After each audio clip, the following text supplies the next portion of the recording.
bienvenue sur Ludibule et Création. Je suis ravie de vous retrouver aujourd'hui pour un nouveau tutoriel. Celui-ci est toujours en rapport avec Halloween et ce sera le deuxième et dernier projet pour cette fête. Et le projet du jour n'est autre que notre indispensable qui est le sac pour aller chercher les bonbons. Donc on a une grande anse juste ici. Et on a un sac qui est presque carré, pas tout à fait. On a une petite décoration ici sur l'anse.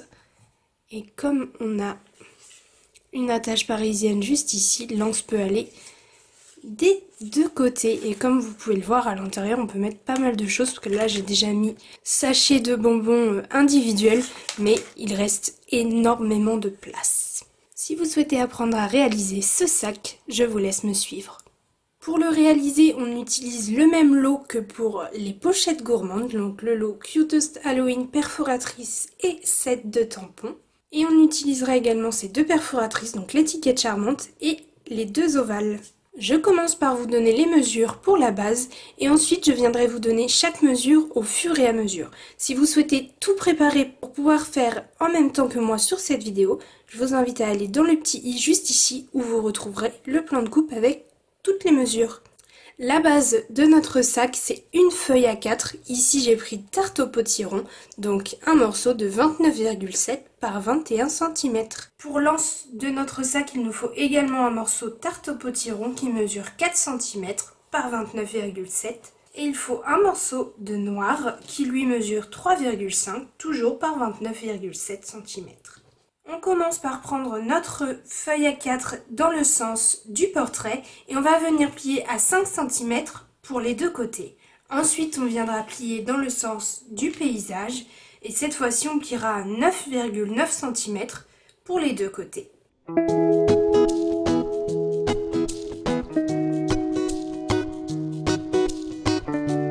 Maintenant que j'ai tout plié et appuyé mes plis avec mon plioir, je peux prendre ma paire de ciseaux. Et je vais venir de chaque côté, donc ici en bas et ici en haut, faire la même chose. Je vais simplement venir ici le long des lignes de plis, couper bien droit. Voilà ce que ça nous donne une fois que c'est collé. On obtient de chaque côté 3 rabats complètement indépendants. On va pouvoir venir former notre sac. Et alors tout simplement, on va mettre de la colle ici sur tout ce morceau et on va venir mettre le premier ici et le deuxième juste comme ceci.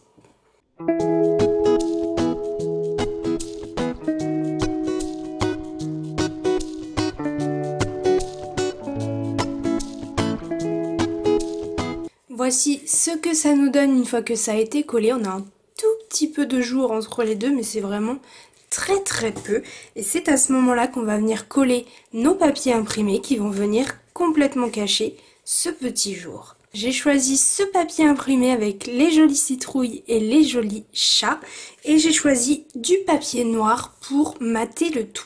Pour chaque mesure que je vais vous donner, vous avez besoin de 2 morceaux de papier noir et 2 morceaux de papier imprimé. Pour commencer, il vous faut 2 morceaux donc de papier noir qui mesurent 10,5 par 9,5 et cela mesure 9,5 par 9,5. Donc ce sont des carrés. Et là, les morceaux de papier imprimé, ce sont aussi des carrés de 9 cm. Pour cela, il faut simplement retirer 0,5, donc 10 cm par 9 cm. Je viens coller mes papiers imprimés sur mes papiers noirs. Et ensuite, je viens coller sur mon sac.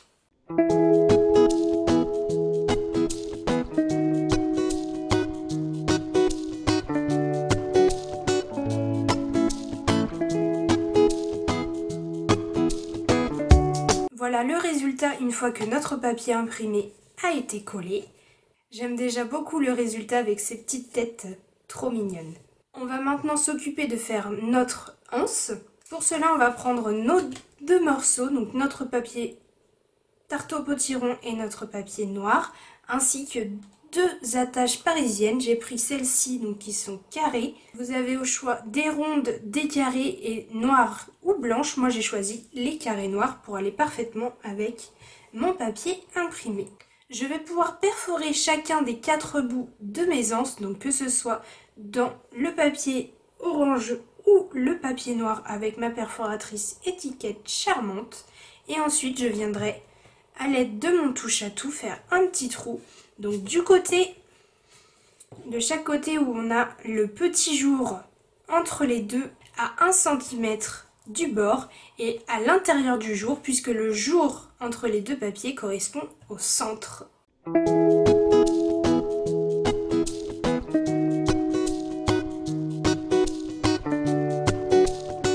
Une fois que mes trous ont été faits, du coup ma perforation étiquette a été faite, lorsque je les remets l'un sur l'autre, on a les trous qui sont juste en face et je n'ai plus qu'à glisser à l'intérieur mon attache parisienne et comme elle est plus grande que le trou, voilà, vous voyez, on ne voit plus qu'elle.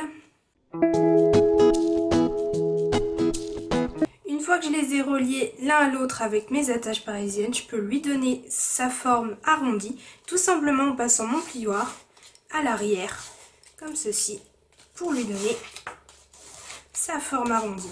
Vous pouvez coller le papier noir sur le papier orange, mais je ne trouve pas qu'il y ait besoin de le coller, puisqu'une fois qu'il sera comme ceci, il ne bougera plus.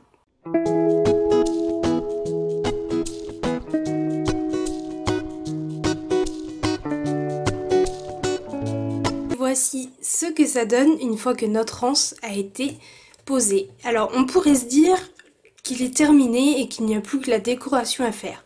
Personnellement, le fait de voir les attaches parisiennes à l'intérieur me gêne. J'ai donc décidé de recouvrir l'intérieur de papier imprimé. J'ai donc choisi celui-ci, que l'on a utilisé d'ailleurs pour les petites pochettes gourmandes de la semaine dernière, donc rayé noir et orange, que l'on va glisser à l'intérieur, que ce soit sur ces faces où il n'y a pas d'attache parisienne, ou sur celle-ci. Je vous donne les mesures, donc pour chacune des mesures il vous en faut 2. Et elles sont équivalentes aux mesures des papiers noirs de tout à l'heure, donc 10,5 par 9,5 cm et 9,5 un carré. Je vais désormais pouvoir les coller à l'intérieur de mon sac, comme ceci, pour cacher les attaches parisiennes et ainsi avoir un sac aussi joli à l'extérieur qu'à l'intérieur.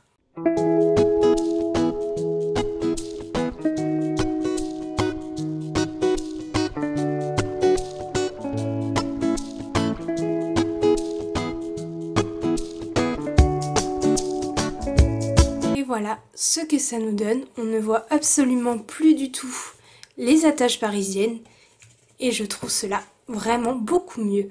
On va pouvoir maintenant passer à la décoration de notre anse. Pour cela, j'ai déjà fait un petit nœud avec mon ruban Vichy noir et blanc. J'ai aussi tamponné une citrouille et un petit chat. Pour chacun des contours, il s'agit de l'encre noire. Pour l'intérieur du chat, c'est ardoise bourgeoise et les petites oreilles flamand fougueux. Et l'intérieur de la citrouille, tarte au potiron. Je vais donc pouvoir les perforer et on va pouvoir faire l'étiquette comme pour notre autre sac. On va perforer 2 ovales, un festonné, un non festonné. On va tamponner notre message, mettre des petites étoiles et on va pouvoir coller le tout juste ici. Je m'occupe donc de faire la décoration et on se retrouve une fois notre sac à bonbons terminé.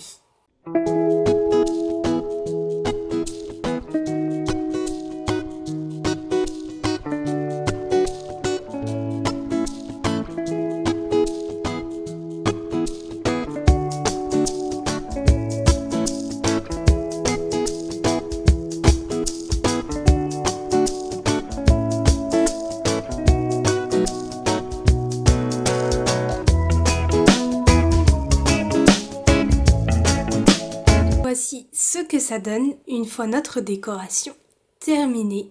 Notre petit chat et notre citrouille sont en bonne place avec notre message, un bonbon ou un sort qui correspond parfaitement pour notre sac à bonbons. Ce sac, je l'ai imaginé pour Halloween, mais je le vois très bien pour les fêtes de fin d'année afin d'y glisser un cadeau à l'intérieur. Il se peut donc que vous le revoyiez sur mon blog dans les idées créatives avec une version beaucoup plus festive. J'espère que ce tutoriel vous a plu. Si c'est le cas, comme d'habitude, n'hésitez pas à mettre un petit pouce en l'air, ça me fait toujours extrêmement plaisir. N'hésitez pas aussi à me dire dans les commentaires quelle est votre version préférée, soit la version fantôme qui était réalisée en horizon de bruyère et noir, soit la version chat et citrouille en tarte au potiron et noir. Alors personnellement, j'ai pas de préférence parce que je les trouve vraiment très mignons tous les deux et j'ai hâte de les offrir. Merci beaucoup d'avoir regardé cette vidéo, on se retrouve très bientôt.